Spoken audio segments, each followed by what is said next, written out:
petrified, stupid, asking himself, athwart confused and inexpressible anguish, what this sepulchral persecution signified, and whence had come that pandemonium which was pursuing him.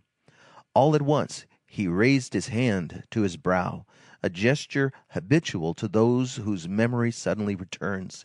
He remembered that this was, in fact, the usual itinerary, that it was customary to make this detour in order to avoid all possibility of encountering royalty on the road to Fontainebleau, and that 35 years before he had himself passed through that barrier. Cosette was no less terrified, but in a different way. She did not understand. What she beheld did not seem to her to be possible. At length she cried, "Father, what are those men in those carts?" Jean Valjean replied, "Convicts." "Whither are they going?" "To the galleys." At that moment the cudgelling, multiplied by 100 hands, became zealous. Blows with the flat of the sword were mingled with it. It was a perfect storm of whips and clubs. The convicts bent before it. A hideous obedience was evoked by the torture, and all held their peace, darting glances like chained wolves. Cosette trembled in every limb. She resumed, "Father, are they still men?" "Sometimes," answered the unhappy man. It was the chain gang, in fact, which had set out before daybreak from Bicêtre, and had taken the road to Mans, in order to avoid Fontainebleau, where the king then was.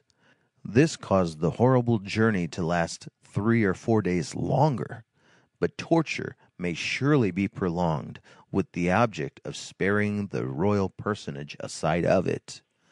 Jean Valjean returned home utterly overwhelmed. Such encounters are shocks, and the memory that they leave behind them resembles a thorough shaking up. Nevertheless, Jean Valjean did not observe that, on his way back to the Rue de Babylone with Cosette, the latter was plying him with other questions on the subject of what they had just seen. Perhaps he was too much absorbed in his own dejection to notice her words and reply to them.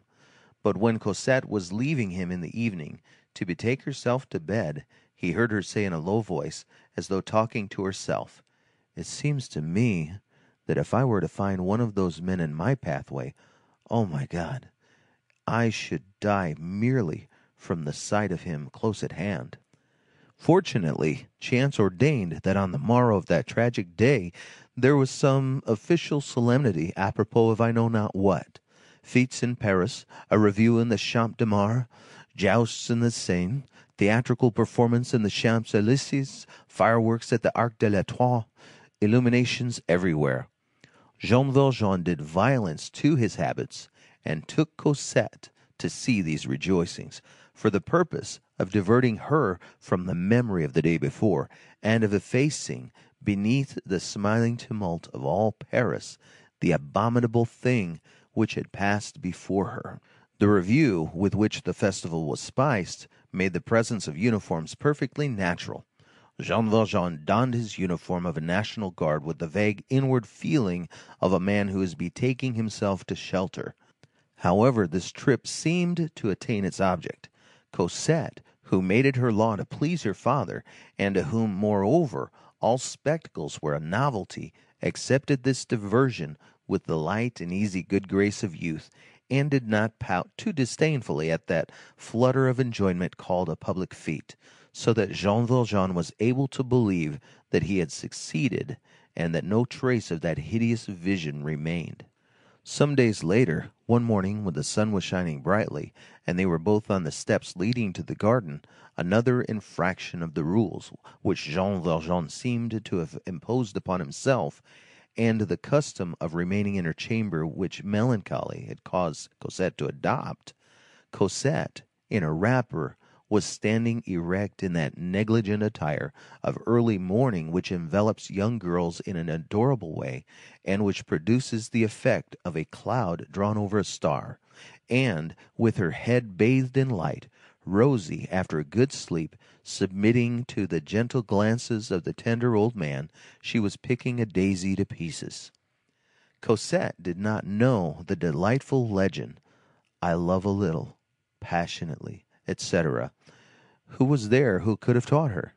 She was handling the flower instinctively, innocently, without a suspicion that to pluck a daisy apart is to do the same by heart. If there were a fourth and smiling grace called melancholy, she would have worn the air of that grace. Jean Valjean was fascinated by the contemplation of those tiny fingers on that flower, and forgetful of everything in the radiance emitted by that child. A red breast was warbling in the thicket on one side. White cloudlets floated across the sky so gaily that one would have said that they had just been set at liberty. Cosette went on, attentively tearing the leaves from her flower. She seemed to be thinking about something, but whatever it was, it must be something charming. All at once she turned her head over her shoulder with the delicate languor of a swan, and she said to Jean Valjean, "Father, what are the galleys like?" End of Book 3, Chapter 8. Recording by Dave Dwight, Southern Illinois.